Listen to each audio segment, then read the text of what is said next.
Welcome to Fox News Live. I'm Alicia Cunha in New York. Chaos erupting in Los Angeles as immigration protesters clash with a federalized California National Guard and the Los Angeles Police Department for a third straight day.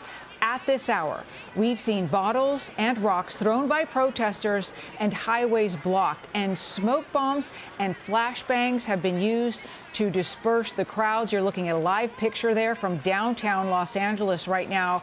And as we watch things continue to unfold that we've been watching for a number of hours today, we will now be joined by phone by former D.C. police detective, defense attorney, and Fox News contributor Ted Williams.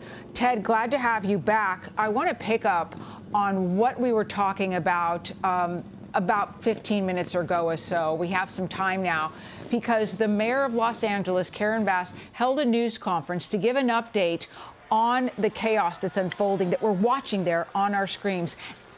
And in that time, she took a moment to say that the chaos that we are seeing has been caused by the Trump administration's decision to send in the National Guard.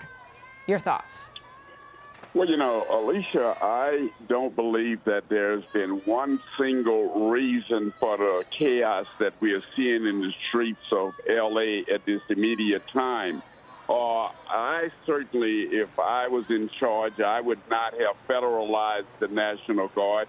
I would have allowed the L.A. Police Department, I believe, to try to handle the situation. Those people are trained. The National Guard is not trained for urban warfare. The L.A. Police Department has handled many of these incidents, but I don't think we can blame it on any one given scenario there. These are people who have been hell-bent on having their beliefs carried out here in L.A., and they don't give a damn whether they burn the city down as long as whatever they believe in is out there in the open. And Ted, in addition to the National Guard, I can tell you that U.S. Northern Command put out a statement earlier regarding the protection of federal property and personnel in Los Angeles, because we did see earlier that there were officers in front of the federal building in downtown Los Angeles, and they were trying to protect that.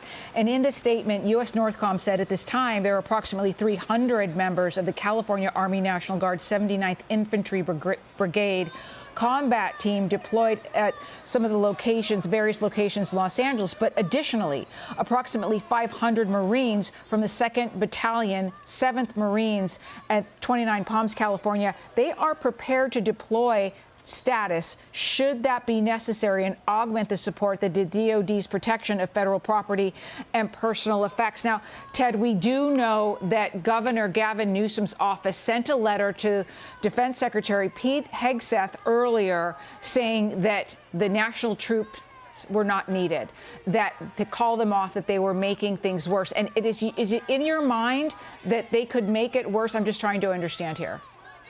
I do believe, unfortunately, that could make the matters worse. First of all, we have never on our soil in America had Marines deployed in any city. You have, as we know, National Guard, we have local law enforcement, and we have state law enforcement officers. When you look at what's going on out in California at this immediate time, you have a lot of rebel rousers out there. But the L.A. Police Department, I believe, can control this. We do not need, I believe, Marines coming into a city and being deployed. So, Ted, just listening to what you're saying, because that is the point that the administration of Gavin Newsom is making, that they can handle this. You did bring up urban warfare. That's what this looks like. And also, at the same time, watching the police officers there, and I don't know if those are also members of the military, but they do look like they're struggling. It looks to be kind of tough, and maybe to the average eye, this doesn't look like they have things under control there.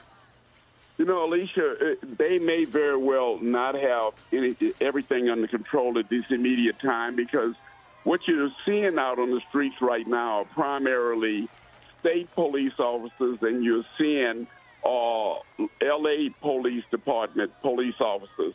And they have a contingency of their force out there. They don't have the complete force out there. But I do believe over a period of time that the L.A. Police Department, pursuant to the training that they've received through the years of dealing with demonstrations, can bring these demonstrations under control if given the tools that they need and the green light to go in and make arrests. You know, the Los Angeles Mayor Karen Bass also in her news conference said that she is calling on all Angelenos to continue expressing, quote, your right, your anger, your outrage, but to do it peacefully. It doesn't appear that that message is being heard at this time. Ted, I just can't help thinking about the folks who live in this area, the business owners who are also located here. And then I think back to 2020 and the George Floyd protests that we saw and the destruction of property, the vandalization of businesses, and the fact that there are still so many cities, quite frankly, still reeling from the damage and the unsafe nature that they still feel from those protests. And then here we have this happening right now. It's just difficult, you know? It's very difficult because if you look at your television screen, you see rioters out in the street of L.A., but that is only a small fraction of that community. The majority of that community, they're at home watching their television, watching these rioters, and hoping that they don't come to their communities.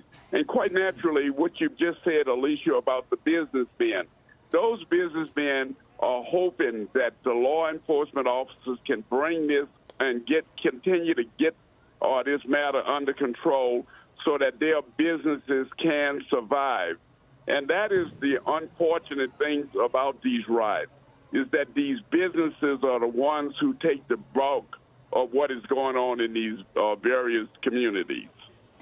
And just to remind folks, to kind of bring folks up to date here, the reason all of this started is because a few days ago, we had ICE officers go into Paramount, California, in the Los Angeles area. They were there for ICE raids, a series of them.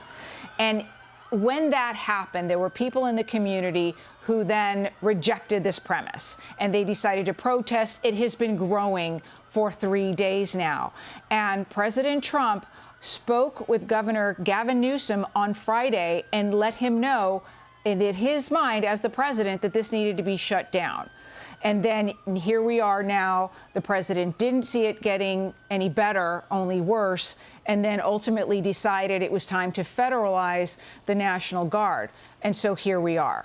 But Ted, you know, we're heading into the evening hours right now, and that's when things can get particularly dangerous. Can you talk to us about the challenges right now that these officers are about to face as we're approaching 6 p.m.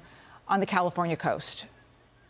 Alicia, and it's sad and unfortunate, but nighttime is the enemy of law enforcement officers that are trying to bring a riot under control.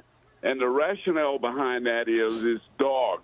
And in the dark, you find individuals throwing bottles, or individuals shooting guns, individuals trying to do whatever they can to harm law enforcement officers. For Fox, I was out in Ferguson, Missouri.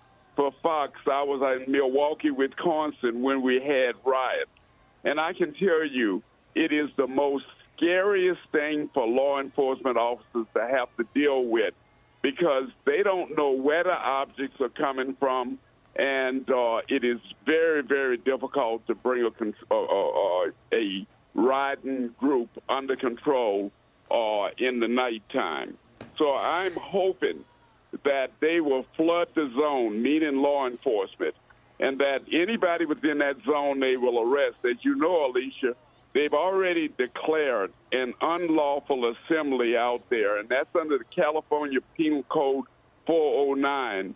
And that simply means that law enforcement, anybody in a specified area, after law enforcement has told them to move on, and if they don't, they can make immediate arrests of those individuals, and I'm hoping that this is what they will do. Well, we will continue to absolutely watch this. And Ted, I just have about a minute here left, but, you know, former Vice President Harris did issue a statement in part saying, you know, Los Angeles is my home. And like so many Americans, I'm appalled at what we are witnessing on the streets of our city. Deploying the National Guard is a dangerous escalation meant to provoke chaos. In addition to the recent ICE raids in Southern California and across our nation, it is part of the Trump administration's cruel, calculated agenda to spread panic and division. And of course, Ted, the Trump administration is saying we were actually concerned about safety here, and we didn't feel that the state of California and Mayor Bass were acting fast enough. Your thoughts? Well, I think that I would have tried to work again further with the governor and the mayor of Los Angeles rather than bringing in the National Guard at this stage, because I believe bringing in the National Guard, it was like pouring gasoline on an already lit fire. But something had to be done in L.A. because they were, meaning federal agents, being attacked. And I think that someone had to act, and I would hope that the government would have acted more precipitously. Yes, and everyone at home continuing to watch. We really think about all those folks in Los Angeles, in this area, who are completely innocent and really have nothing to do with any of this. Ted Williams, thank you so much for helping us with this coverage. Good to talk to you. Hey, Sean Hannity here. Hey, click here to subscribe to Fox News YouTube page and catch our hottest interviews and most compelling analysis. You will not get it anywhere else.